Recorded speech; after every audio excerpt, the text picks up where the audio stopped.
Hey guys, Bryan Lebo here with your Las Vegas market update video for November.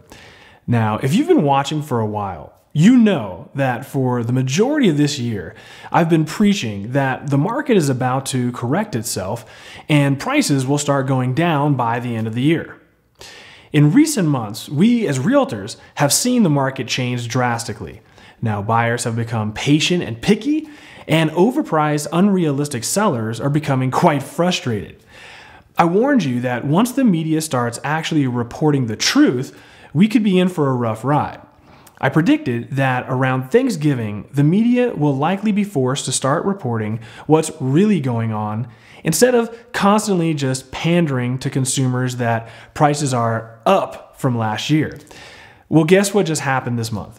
There were numerous articles that depicted how poorly new homes were selling and the obvious slowdown in housing. So today, we're going to go over our typical analytics such as foreclosure activity, inventory levels, breakdown of inventory, and look at what's actually going on with our sales levels. So first up are the NODs, or Notice of Defaults. This tells us how many homes went into foreclosure. The more filings, the more eventual foreclosures will be on the market.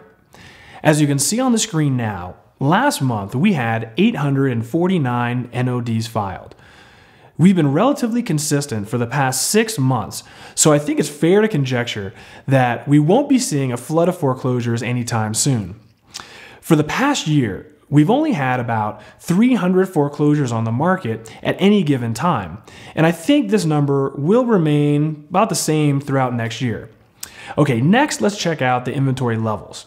As you can see on the screen, our inventory has steadily risen every single month since February. Last month, we topped out at about 8,200 homes for sale. Now, rising inventory is never a good thing for sellers. See, the more inventory that sits on the market, the more competition these sellers have. This changes the momentum from a seller's market to a buyer's market at some certain point. Now, let's see what this inventory consists of. About 13% of the market are short sales, and 4% of the market are foreclosures. This leaves 83% of the market as traditional sales. All in all, this is a great ratio. Now, back in January, only 75% of the market consisted of short sales. The funny thing about this, however, is that the actual amount of short sales and foreclosures hasn't really changed. Because we have so many more traditional sellers sitting on the market, it's skewed the percentages. Suffice to say, the only reason inventory has risen so much is because we have so many more overpriced properties that are just sitting and rotting away on the market. So now let's take a look at actual sales. Last month, we actually sold 52 homes more than we did back in September, which was a bit surprising. But the 2,282 homes that we sold in October represented a 9% decrease from October of last year, when we sold 2,499 homes. If you go back 2 years, we're actually down 21% even. Okay, now it gets interesting. Remember in the beginning of the video where I reminded you that for most of this year, I predicted prices would start to decline by the end of the year? Well, guess what? Last month, prices went down 2% from the previous month. In September, the median price was $200,970. Now, last month, the median price was only $197,000. Now, to be fair, back in April, the median price actually went down 1.2%. The difference here is that the media never reported this decrease, so nobody ever knew. Back in April, when the median sales price went down, we still had a year-over-year increase of 15%. Instead of reporting the decrease, the media focused on the 15% year-over-year increase. Well, now that we decreased by 2%, our year-over-year increase from October to October is only 8%. Okay, while we're on the subject of decreases, I want to take a quick moment to talk to you about the most recent report out of UNLV's Lead Institute for Real Estate Studies. Now, first off, their most recent study ends in August, so their data is actually 3 months old and likely will be more positive than the next report will be even. While there's a ton of great information in this report, two statistics really stuck out.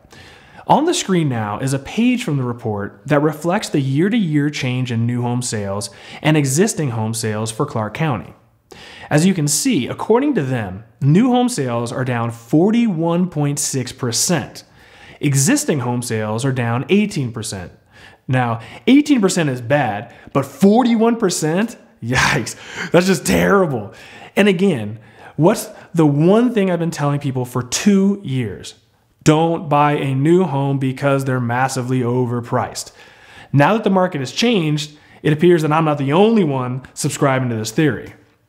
All right, let's wrap up what we learned and figure out where to go from here.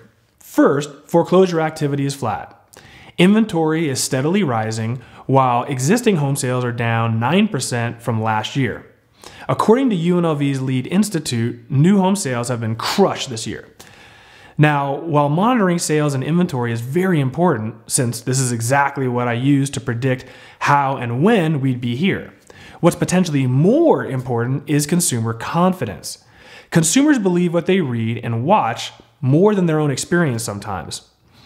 While the past 6 months have been obviously underperforming, the news media has simply chosen to ignore all indicators and paint this rosy picture of home price appreciation. While technically this is true, it's also very misleading. As a result, potential sellers have been exceptionally arrogant and unrealistic about their list prices, since they're under the assumption that the market is performing like it did last year.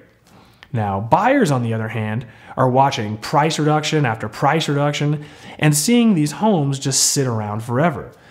Buyers are realizing very quickly that they've got leverage now in this market, while sellers have been exceptionally stubborn and overly optimistic because of the positive reinforcement from all these media outlets. Well, this month, we had several negative articles that reflect a huge paradigm shift.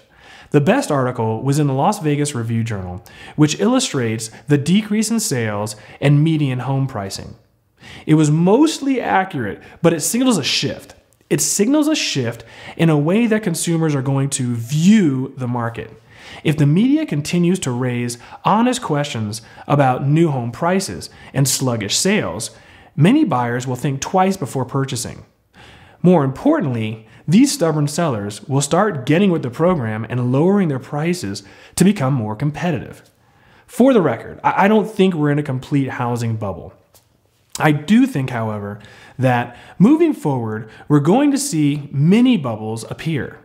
I'm already seeing several neighborhoods that are down 10 to almost 20% from their high sales earlier in the year. As more honest journalism continues to depict the challenges in our housing market, the more you're going to start seeing these prices fall. Ultimately, I think this is great for our market. Some neighborhoods just soared to absurd prices that were never justified or sustainable. What we're doing now is returning to fundamentals. Two-story homes with no backyard should never sell for more than a single-story neighborhood across the street by the same builder with 7,000 square foot lots. But this was happening in some areas. Last November, we sold 500 less units than in October, and the median price dropped 1.6%. Now, none of this was ever reported to the media, by the media, but it happened. This month, I think we'll drop below 2,000 home sales, which is very dismal. I think for the second month in a row, we're going to see the median sales price drop again, just like we did last year. After 2 months in a row of falling prices, it's going to get really interesting. Now, before I go, I want to address something that I'm going to cover in an upcoming video. You may have noticed that my median price numbers and sales differ from the ones that GLVAR reports to the media. The short version is that the numbers GLVAR has been providing are incredibly misleading and inaccurately reported. Due to sheer laziness on our association's part, they blend in new home sales with existing home sales, which increases both the sales numbers and the median price, since new homes are about 30% more expensive. Not to mention, we're now counting new home sales twice. But that's a video for a whole nother day. Thank you again for watching. Please Click here to subscribe. Have a great Thanksgiving, and I'll see you all next month.